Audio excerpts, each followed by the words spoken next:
কিভাবে এই ঘটনা ঘটেছিল আরো বিস্তারিত সুবীর আমাদের জানাবে। সুবীর, স্বাভাবিকভাবেই প্রশ্ন উঠছে কিভাবে এত দাপুটে এই জয়ন্ত সিং?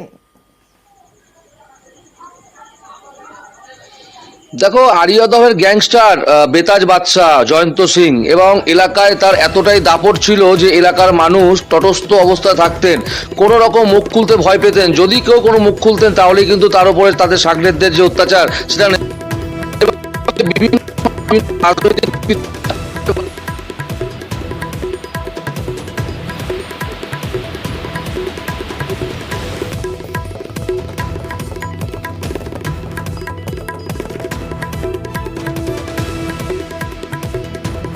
স্বাভাবিকভাবেই প্রশ্ন উঠছে কিভাবে এত দাপুটে জয়ন্ত সিং। সুবীরের কাছ থেকেই আমরা জানবো। সুবীর, দেখো, এই যে আরিয়াদহ এলাকাতে বেতাজ বাদশাহ এবং এই যে জয়ন্ত সিং, এই তার যে ত্রাস, এই ত্রাসে কিন্তু গোটা এলাকায় তটস্থ হয়ে থাকতো এলাকার সাধারণ মানুষ, কোনো রকম তার মুখ খুলতে ভয় পেতেন। এবং এই ধরনের যারা দুষ্কৃতী তারা কিন্তু এলাকার রাজনৈতিক ছত্রছায়া খোঁজেন এবং সেই রাজনৈতিক ছত্রছায়া এবং পুলিশ প্রশাসনের মদতেই কিন্তু এই এলাকাতে কিন্তু তাদের আধিপত্য তৈরি করেন এবং এটাই করেছিলেন জয়ন্ত সিং। এবং জয়ন্ত সিং এর এই যে বারবারন্ত মা এবং ছেলেকে মারধরের পর তার একের পরে যে দুষ্কৃতিমূলক কাজকর্ম যে বেরিয়ে আসছে, এই নিয়ে কিন্তু যেমন এলাকার মানুষজন এখনো পর্যন্ত কিন্তু এলাকার মানুষ আতঙ্কের মধ্যে রয়েছেন। জয়ন্ত সিং এমন একজন ত্রাস যেই জায়গা থেকে কিন্তু মানুষ এখনো পর্যন্ত কোনো রকম কোনো মুখ খুলতে ভয় পাচ্ছেন যে আবার জেল থেকে বেরোবে, আবার তাদের উপরে এই ধরনের অত্যাচার করবে।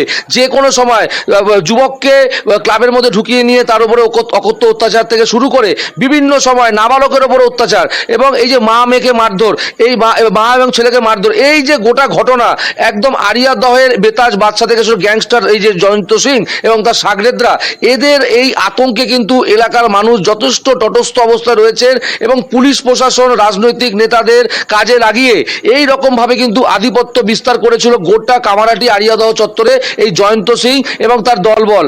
এবং এই জায়গা থেকে দাঁড়িয়ে যখন এই ধরনের ঘটনাগুলো সামনে আসছে তখন পুলিশ প্রশাসন ব্যবস্থা নিচ্ছে, তখন রাজনৈতিক নেতারা কিন্তু ঘাট থেকে দায় ছেড়ে দিচ্ছেন। জয়ন্ত সিং কে সবসময় যে কোনো অনুষ্ঠানে এরকম অনেকে থাকতে পারেন, এই ধরনের কিন্তু বিভিন্ন সময় বিভিন্ন রকম বক্তব্য উঠে আসছে। কিন্তু জয়ন্ত সিং এর যে এই ধরনের দুষ্কৃতিমূলক কাজকর্ম এলাকায় হচ্ছিল সেটাই কিন্তু এই ধরনের ভাইরাল ভিডিও যে সামনে আসছে সেটাই তার প্রমাণ।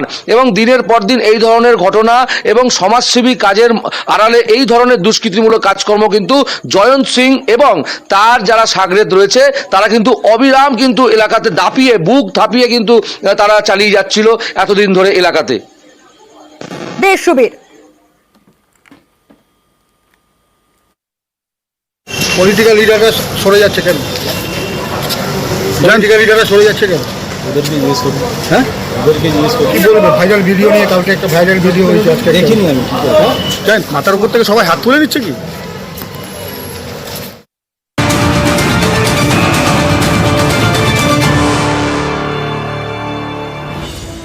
এখানেই শেষ নয়, জয়ন্তর আরো কীর্তি ফাঁস। এর আগেও পুলিশের জলে জয়ন্ত সিং, কিন্তু মুক্তি পাওয়ার জন্য কি করেছিল জানেন? মুক্তি পেতে পুলিশকে মুচলেখা দিয়েছিল জয়ন্ত, আর অপরাধ করবে না সে মুচলেখা দিয়েছিল জয়ন্ত। কিন্তু ছাড়া পাওয়ার পরই একের পর এক অপরাধ, মুচলেখা ভঙ্গে আইনি পদক্ষেপ পুলিশের।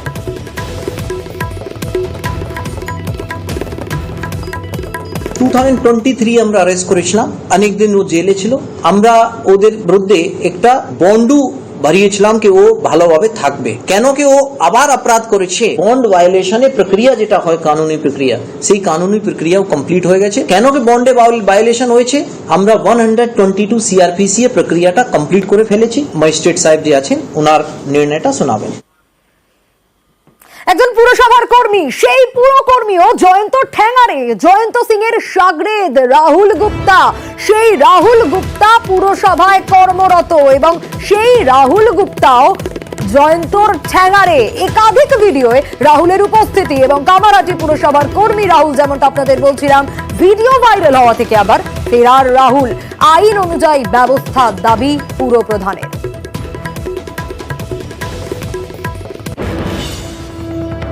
স্বনির্ভর গোষ্ঠীর কর্মী না, ও একজন কর্মচারী, মানে পার্মানেন্ট কর্মচারী। ওকে সাসপেন্ড করা আছে। এর আগে কোনো একটি ঘটনাতে সেই জেল কাস্টডিতে গিয়েছিল, তার জন্য তাকে সাসপেন্ড করে রাখা আছে। আর আরিয়াদহের ভিডিও পোস্টের জের মাঝরাতে ফোনে তলব রামপুরহাটের পড়ুয়াকে। রাতে যেতে না চাওয়ায় মারের হুমকি পুলিশের। ভাইরাল অডিও, রাতেই বাড়ি থেকে থানায় তুলে নিয়ে গিয়ে জিজ্ঞাসাবাদ।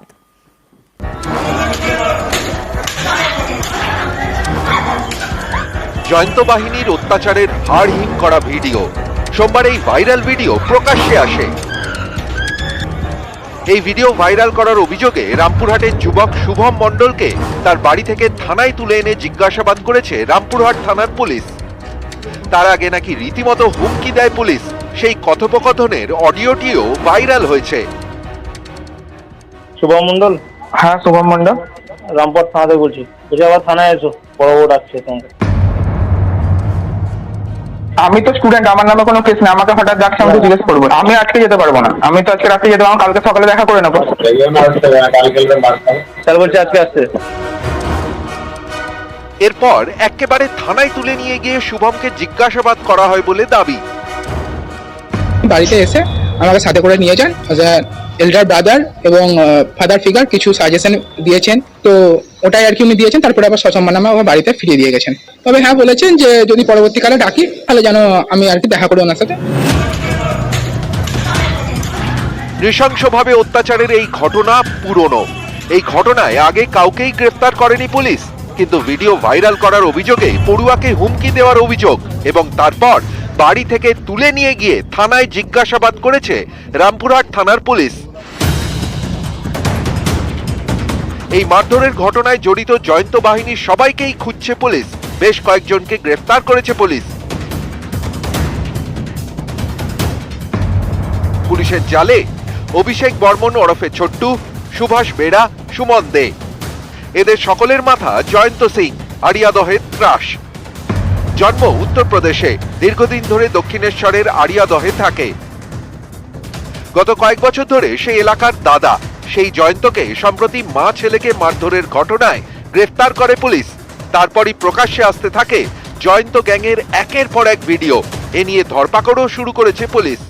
8 জন যারা ভিডিওতে যেটা দেখা যাচ্ছিল তাদের 8 জনকেই আমরা চিহ্নিত করেছি, 8 জনকে আমরা এফআইআর নেম করেছি। 3 জন যারা already Belgharia police station case number 267 যেটা 1 তারিখে ঘটনা, তার মধ্যে অ্যারেস্ট হয়েছে। তাদের নাম হচ্ছে সৈকত মান্না এলিয়াস জঙ্গা, সুদীপ সাহা এলিয়াস গুড্ডু, জয়ন্ত সিং। গতকালে পুলিশ ইমিডিয়েটলি স্টেপ নেয় এন্ড 3 জন যাদের নাম হচ্ছে অভিষেক বর্মন এলিয়াস ছোটু, সুভাষ বেরা এন্ড সুমন দে, 3 জনকে গতকালে আমরা অ্যারেস্ট করেছি।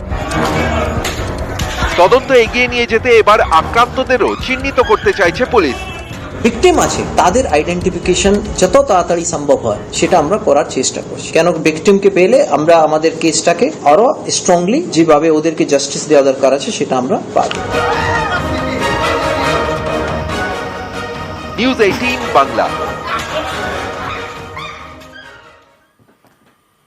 2012 সালে জয়পুরে প্রতিবাদীকে পিটিয়ে খুনের ঘটনা, সেই পিটিয়ে খুনের ঘটনায় 7 জন দোষী সাব্যস্ত করা হলো আদালতের তরফ থেকে এবং 7 জনেরই যাবজ্জীবন। 12 বছর পর 2012 সালের ঘটনা, গণপিটুনিতে 7 জনের যাবজ্জীবন সাজা ঘোষণা করল বিষ্ণুপুর মহকুমা আদালত।